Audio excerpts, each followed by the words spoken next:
Imagine a world of glittering palaces and magnificent thrones, where kings and queens believed their blood was divine. But behind the shimmering gold and silk, a shadow lingered, a secret not whispered, but carried in their very veins.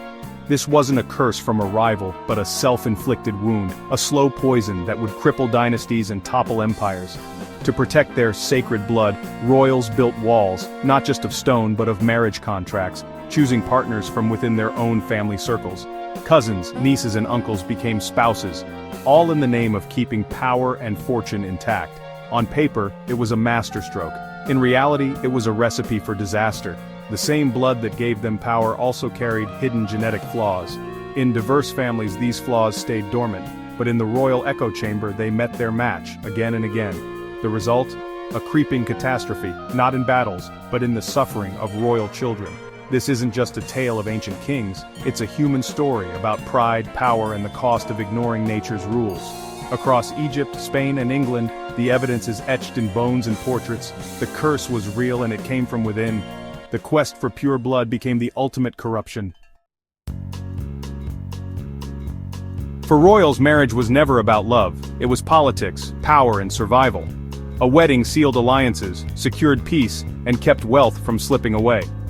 Marrying a cousin or niece wasn't just tradition, it was a strategy to keep everything in the family. Blood purity was the ultimate status symbol.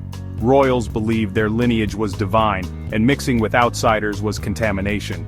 Marrying within the family meant no surprises. Lineage, wealth, and loyalty were guaranteed. It was risk management in a high-stakes world. Inheritance was another motive.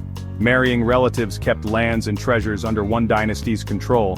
The result? A closed loop, where power and genes circled endlessly. For a time, it made them the most powerful people in the world, but the seeds of their downfall were already sown.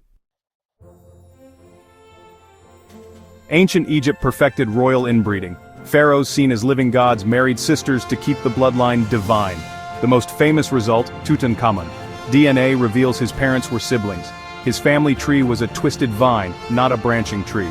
Tutankhamun suffered from severe bone disease, a clubfoot, and a cleft palate. Classic signs of inbreeding. He needed over 100 canes just to walk and died at 19. Likely from a simple injury and illness his frail body couldn't fight.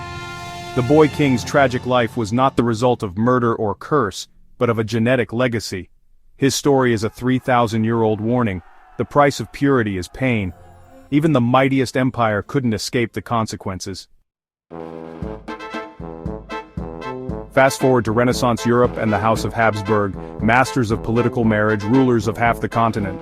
Their motto, let others wage war, you, happy Austria, marry. But their family web was a genetic trap. The infamous Habsburg jaw, jutting, deformed, became a symbol of their pure blood and a warning sign of decay. The tragedy peaked with Charles II of Spain. His parents were uncle and niece. His inbreeding coefficient was off the charts. Charles was plagued by disabilities. He couldn't walk or speak properly and was impotent. His subjects called him the bewitched, believing sorcery was to blame. He died childless at 38, his body ravaged by genetic defects. With him, the Spanish Habsburgs collapsed. The blood they tried to keep pure destroyed them. Their dynasty's end was not from war but from within. The ultimate price of exclusivity was extinction. In the 1800s, a new genetic curse haunted Europe's royals. Hemophilia, starting with Queen Victoria. Victoria was healthy but carried a mutation for this deadly bleeding disorder. Through strategic marriages, her descendants spread hemophilia to Spain, Germany, and Russia. The most tragic case, Alexei, heir to the Russian throne, who suffered constant pain and life-threatening bleeds.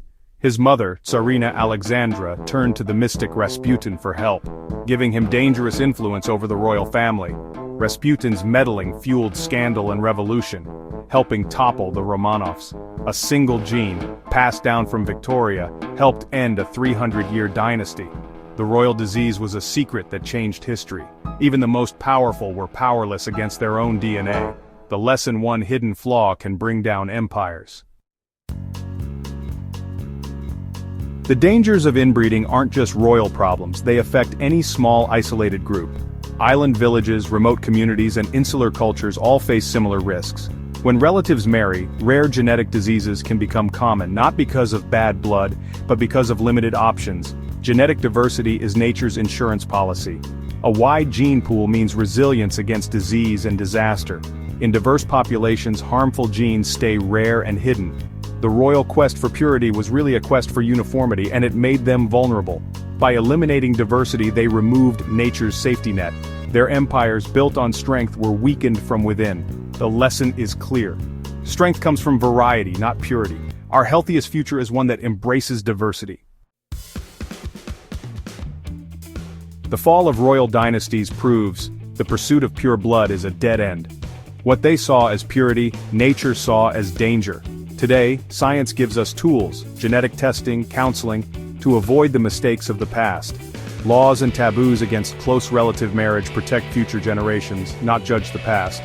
Our world is more connected than ever, creating the most diverse generation in history. The curse of royal blood was never supernatural, it was ignorance and arrogance. True strength lies in diversity, not exclusivity.